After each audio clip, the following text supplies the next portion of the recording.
Psalm 78, verses 37 to 72. Their hearts were not loyal to him, they were not faithful to his covenant. Yet he was merciful, he forgave their iniquities and did not destroy them. Time after time he restrained his anger and did not stir up his full wrath. He remembered that they were but flesh, a passing breeze that does not return. How often they rebelled against him in the wilderness and grieved him in the wasteland. Again and again they put God to the test, they vexed the Holy One of Israel. They did not remember his power, the day he redeemed them from the oppressor, the day he displayed his signs in Egypt, his wonders in the region of Zoan. He turned their river into blood, they could not drink from their streams. He sent swarms of flies that devoured them, and frogs that devastated them. He gave their crops to the grasshopper, their produce to the locust. He destroyed their vines with hail and their sycamore figs with sleet.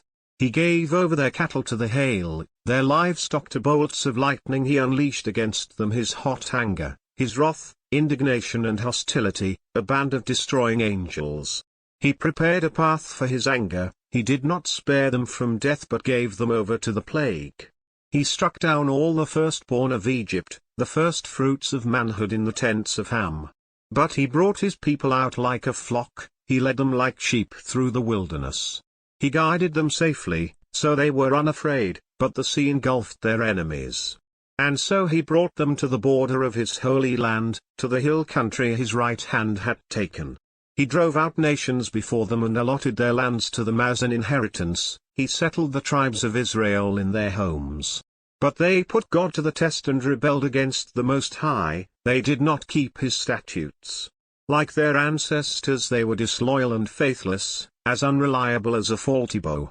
They angered him with their high places, they aroused his jealousy with their idols. When God heard them, he was furious, he rejected Israel completely. He abandoned the tabernacle of Shiloh, the tent he had set up among humans. He sent the ark of his might into captivity, his splendor into the hands of the enemy. He gave his people over to the sword, he was furious with his inheritance. Fire consumed their young men, and their young women had no wedding songs, their priests were put to the sword, and their widows could not weep. Then the Lord awoke us from sleep as a warrior wakes from the stupor of wine. He beat back his enemies, he put them to everlasting shame. Then he rejected the tents of Joseph, he did not choose the tribe of Ephraim, but he chose the tribe of Judah, Mount Zion, which he loved. He built his sanctuary like the heights, like the earth that he established forever. He chose David his servant and took him from the sheep pens, from tending the sheep he brought him to be the shepherd of his people Jacob, of Israel his inheritance. And David shepherded them with integrity of heart, with skillful hands he led them.